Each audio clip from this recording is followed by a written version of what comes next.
사랑하는 여러분, 반갑습니다. 이상윤 목사입니다. 오늘 교사대학에 오신 여러분들을 주님의 이름으로 환영하고 축복합니다. 제가 기도하고 시작하도록 하겠습니다. 사랑과 은혜가 충만하신 하나님 아버지 감사합니다. 천하보다 귀한 다음 세대를 위해서 양육하고 지도하는 우리 부모와 교사들을 축복하여 주시고 유익한 시간이 될 수 있도록 하나님께서 은혜를 덧입혀 주시옵소서. 감사를 드리오며 예수님의 이름으로 기도드리옵나이다. 아멘. 교사대학 3강에서는 에릭슨의 자아 발달론에 대해서 말씀드리려고 합니다. 먼저 에릭슨의 자아 발달론을 함께 살펴보고 그 이론을 통하여서 궁극적으로 어떻게 신앙교육을 할 것인지에 대한 부분들을 나누어 보고자 합니다. 교육 목표를 함께 읽어보도록 하겠습니다. 1번, 단계별 자아의 특성을 이해할 수 있다. 2번, 시기별 발달과업 수행의 중요성을 이해할 수 있다. 3번, 발달 이론을 종합하여 신앙교육에 적용할 수 있다. 이 세 가지를 우리가 목표를 삼아서 함께 살펴보기를 원합니다. 에릭슨 이론의 핵심 개념은 사회입니다. 다른 사람과의 관계가 중요한 역할을 한다라는 것입니다. 에릭슨은 나이에 따라 심리 사회적인 위기를 경험한다고 했습니다.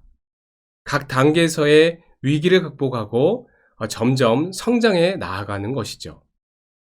위기를 극복하게 되면은 그 능력과 힘이 생기는데 그 힘은 다음 위기를 극복할 수 있는 원동력이 됩니다. 그러나 그 위기를 극복하지 못하게 되면 인간적인 성숙을 기대할 수 없게 됩니다. 에릭슨 이론에 대해서 공부하시고 또 이거에 대해서 알고 계신 분들도 이미 계실 텐데요. 에릭슨의 이름을 많이 들어봤어도 얼굴은 많이 보시지는 못했을 것 같아서 제가 사진을 가지고 왔습니다. 첫인상이 어떠신지요?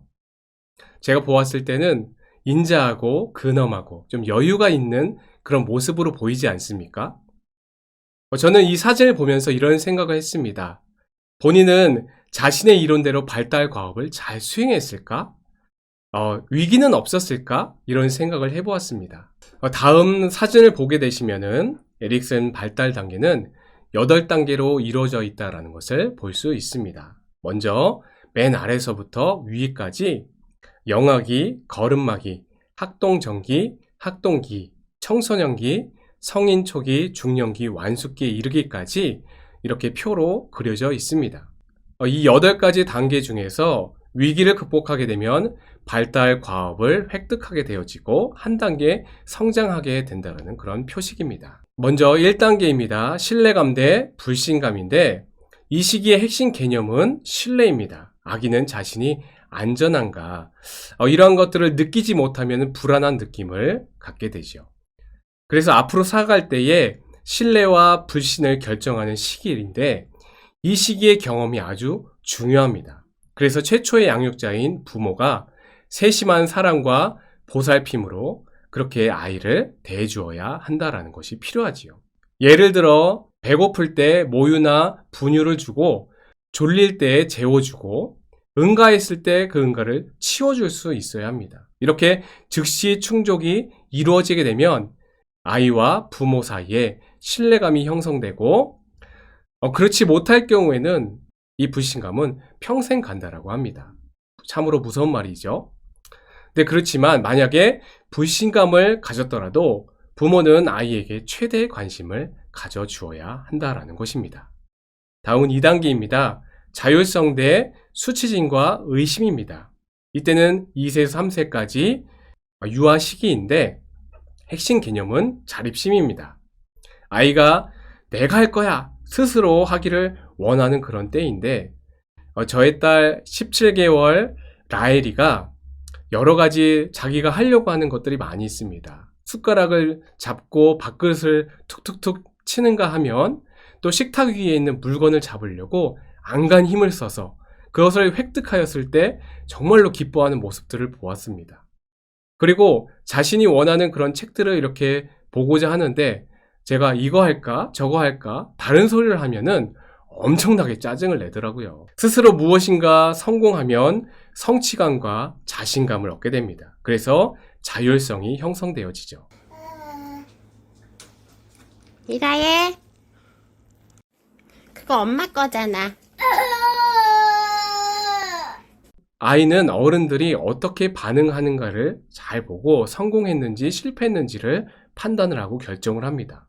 이때 안 돼! 하고 비난하거나 벌을 준다면은 자신감이 하락될 것이고 수치심을 갖거나 자기 능력을 의심하게 될 것입니다. 그래서 이 시기에는 보다 많은 것을 경험할 수 있도록 기회를 뺏지 말고 허용해 줄 수 있어야 한다는 것입니다. 세 번째 단계, 유치원 시기입니다. 주도성 대 죄책감입니다. 전 단계에서 아이가 자율성으로 성장을 했다면 이 단계에서는 많은 것을 도전하는 그런 시기입니다. 스스로 옷을 선택하고 또 요리를 하는가 하면 또 왜? 이게 뭐야? 엄청나게 끝없이 질문을 합니다. 제가 얼마 전에 약국을 갔는데 그 약국에 보면은 여러 가지 광고들도 많이 있고 글씨들도 많이 있고 알록달록한 캐릭터들도 많이 있지 않습니까? 그래서 아이가 이게 뭐야? 왜? 왜 안 돼? 이렇게 끊임없이 질문하는 그런 모습을 보았습니다. 제가 이전에 아동부를 담당했을 때에 정말 어려웠던 부분이 뭐였냐면 설교 시간에 끊임없이 질문하는 그 아이들 때문에 정말 곤혹스러웠던 때가 있었습니다. 부모와 교사는 이때에 면박을 주거나 그러면은 안 됩니다. 그러면은 수치심과 죄책감으로 인해서 그 아이는 수동적으로 변화될 것입니다. 그래서 부모와 교사는 아이가 진취적으로 할 수 있도록 주도적인 삶을 살 수 있도록 기회를 주고 격려해 주어야 할 것입니다. 네 번째 단계, 근면성 대 열등감입니다. 초등학생 시기를 말하죠. 이전 단계 아동들이 새로운 것을 도전하는 데에서 성취를 얻었다면 초등학생들은 성공과 인정을 바라고 자신이 잘하고 싶어하는 그런 특징들이 있습니다. 읽기, 쓰기, 세망이 등의 학문에 도전하는 시기이며 또 공부, 축구, 노래 등으로 또래에게 인정을 받고 싶어 합니다. 제가 초등학교 시절 때에 제가 짝사랑하고 있던 여학생이 있었는데 그 여학생 앞에서 축구를 한 적이 있습니다. 제가 축구를 그렇게 잘하는 것은 아니거든요. 근데 그 여학생 앞에서 공을 뻥 하고 멀리 찼습니다. 근데 축구가 끝나고 그 여학생이 야, 너 축구 정말 잘하더라. 그 얘기를 들었을 때 그 인정받았음 지금까지 기억합니다. 이 시기에 인정을 받으면 더 열심히 하게 되고 또 자신감과 근면성을 획득하게 된다는 것입니다. 그래서 부모와 교사는 학교 생활을 잘 할 수 있도록 도와야 하며 성공했을 때 아낌없는 칭찬을 많이 해주셔야 할 것입니다. 그래서 목표는 작게 잡으시고 칭찬해주며 아이의 존재에 대해서 존중해 주어야 할 것입니다. 그렇지 못하고 인정받지 못하게 되면은 열등감과 무력감으로 빠지게 됩니다. 다음 단계는 가장 이해하기 어려운 그런 시기이죠. 바로 청소년기입니다. 정체성 대 혼돈입니다. 나는 누구인가? 나는 무엇이 될 것인가? 또 어디에 소속돼 있지? 무슨 일을 하며 살지? 라는 질문을 던지며 자기의 정체성을 고민하는 시기입니다.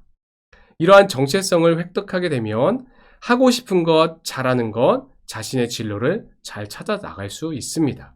그러나 그렇지 못하게 될 경우에는 방황하게 되고 정체성이 혼미하게 될 것입니다.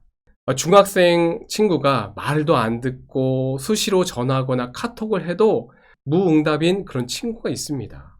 근데 어느 순간 변화되어서 제 역할을 잘 감당하고 있는 그런 모습을 보았을 때 정말 뿌듯하고 정말 내 노력이 헛되이지 않았구나 라는 그런 기쁨이 있을 것입니다. 바로 이 부서는요, 기다림과 인내가 참으로 필요한 그런 부서입니다. 그러하기에 부모와 교사는요, 의미를 부여해주며 인정해주고 지지해 주어야 합니다. 그리고 정체성을 찾을 수 있는 좋은 영화를 함께 보는 것도 좋은 방법일 것 같습니다. 다음은 성인 초기입니다. 친밀감 대 고립감입니다. 대학을 졸업하고 직장에 취업하고 또 결혼을 하며 가정을 이루는 시기입니다. 부모와 배우자 또 동료들에게 원만한 인간관계를 형성하게 될 때 친밀감이 형성되어집니다. 그렇지만 그렇지 못할 경우에는 심리적 고립감과 대인관계를 기피하게 되죠. 공동체가 따뜻한 인간관계로 결속해 주어야 합니다. 다음 단계는 중년기 65세까지입니다. 자신보다는 가정이나 사회를 돌아보며 자녀 교육, 다음 세대를 돌보는 데 관심을 갖고 있습니다. 또 보다 나은 사회를 만들고자 이렇게 기여를 하려고 하는 그런 의미 있는 일에 실천하는 그런 단계입니다. 그러나 생산성이 발달되지 않으면 침체성을 가지고 우울해진다는 것이죠. 마지막으로 65세 이후 완숙기입니다. 자아통합 대 절망입니다. 미래보다 과거를 어떻게 살았는지 돌아보는 시기이고 자신이 가치 있는 삶을 살았다고 생각할 때에 자아통합을 이루게 됩니다. 자신이 놓쳐버린 기회라든지 노령 또 실패로 인하여서 우울감을 가질 수 있고 절망감을 가질 수 있습니다. 왜냐하면 신체 정신적으로 쇠퇴하고 그 삶의 권태를 느끼는 그런 시기이기 때문입니다. 그래서 이전 단계의 건강한 해결이 자아통합을 성취하는 비결인 것입니다. 지금까지 에릭슨 이론 8단계를 살펴보았습니다. 더 자세한 내용은 교재를 참고해 주시면 좋겠습니다. 우리에게 시사하는 바가 무엇인가를 몇 가지 말씀드리겠는데, 먼저 앞 단계가 긍정적으로 수행되면 다음 단계도 긍정적으로 수행될 가능성이 있다는 것이고요. 그렇지만 앞 단계가 부정적이면 다음 단계도 부정적으로 수행될 가능성이 많다라는 것입니다. 아니, 그렇다면 앞 단계가 부정적이었다면 우리 아이들에게 기회는 없는 것인가? 대답은 NO입니다. 물론 긍정적이고 선순화된 그런 친구들보다 몇 배 더 힘들고 어렵겠지만, 그러나 노력으로 가능하다라는 것에 우리는 희망을 두어야 할 것입니다. 이제는 구체적으로 어떻게 교회 학교에서 신앙 교육을 위하여 에릭슨 이론을 적용할 수 있을까에 대한 부분을 결론하고 제시하도록 하겠습니다. 먼저 신앙의 기초, 신뢰입니다. 1번, 교사는 신앙적 돌봄으로 아이들과 신뢰를 형성하는 데 초점을 맞춰야 한다. 어린 유아 시절에 가장 중요한 인격적인 과제는 자신과 타인과 세상에 대한 신뢰를 형성하는 것입니다. 이 신뢰는 신앙의 형성에도 큰 영향을 주는데, 특히 이 과정에서 무의식적으로 하나님에 대한 신뢰를 배우게 됩니다. 어떻게요? 주위 사람들, 특히 부모와 교사들을 통해서입니다. 교회 학교 교사는 무엇보다 유아동들을 신앙적으로 돌보겠다라는 사명의식을 가져야 합니다. 두 번째, 신앙의 정체성입니다. 2번, 교사는 학생의 자기정체 문제를 이해하고 그들이 신앙을 잃지 않도록 도와야 한다. 청소년 시기에 대개 또래 집단과 주변의 중요한 사람들의 기준과 방향과 또 의미를 찾습니다. 이 시기 학생들은 자신을 지도하는 사람들과 깊은 관계를 갖기를 원합니다. 그리고 또 지대한 영향을 받게 되지요. 또한 하나님과의 관계에 있어서도 깊은 만남을 경험하는 그런 시기입니다. 교사 선생님들은 청소년들과 인격적인 관계를 가질 수 있어야 합니다. 이러한 관계 위에 기독교 신앙 전통을 분명히 제시해 주어야 한다는 것이죠. 세 번째, 친밀감입니다. 교사는 이제까지 갖고 있던 신앙들을 반성적, 비판적으로 다룰 수 있도록 기본적인 교리에 대한 지적인 노력을 게을리하지 말아야 합니다. 구원, 성서, 교회, 성령 등의 이 교리에 대해서 탐구해야 할 것입니다.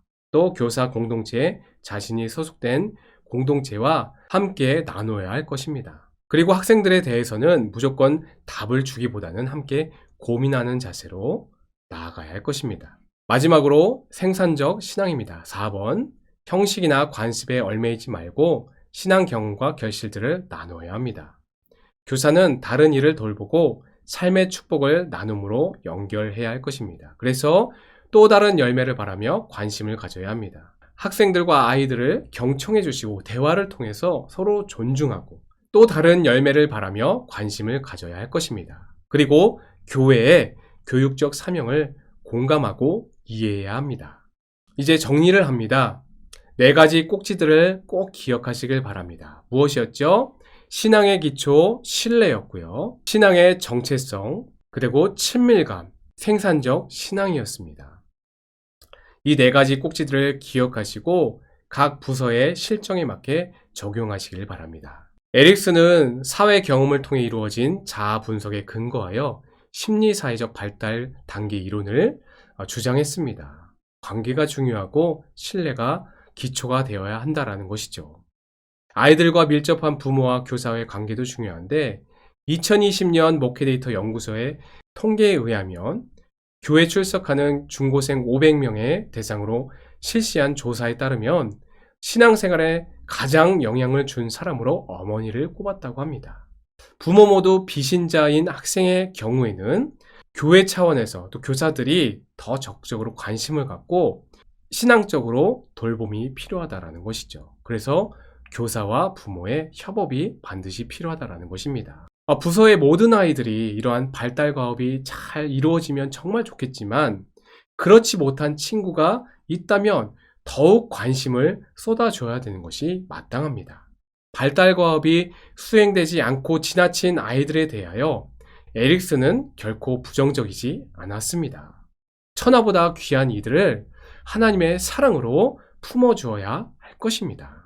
마지막으로 고린도전서 4장의 말씀을 같이 한번 읽고 마치도록 하겠습니다.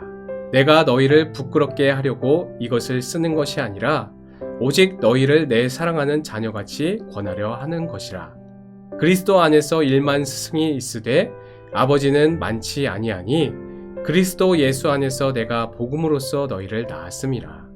그러므로 내가 너희에게 권하노니 너희는 나를 본받는 자가 되라. 존경하는 학부모님들, 동역하는 우리 귀한 교사 선생님들, 다음 세대를 살립시다. 이들의 회복에 한국교회가 미래가 달려있음을 기억하시고 협력해 주시기를 간곡히 부탁드립니다. 이어지는 4강도 많은 시청 부탁을 드리고 끝까지 시청하여 주신 우리 학부모님들과 교사 선생님들, 세강교회 성도님들께 깊은 감사의 인사를 드립니다. 감사합니다.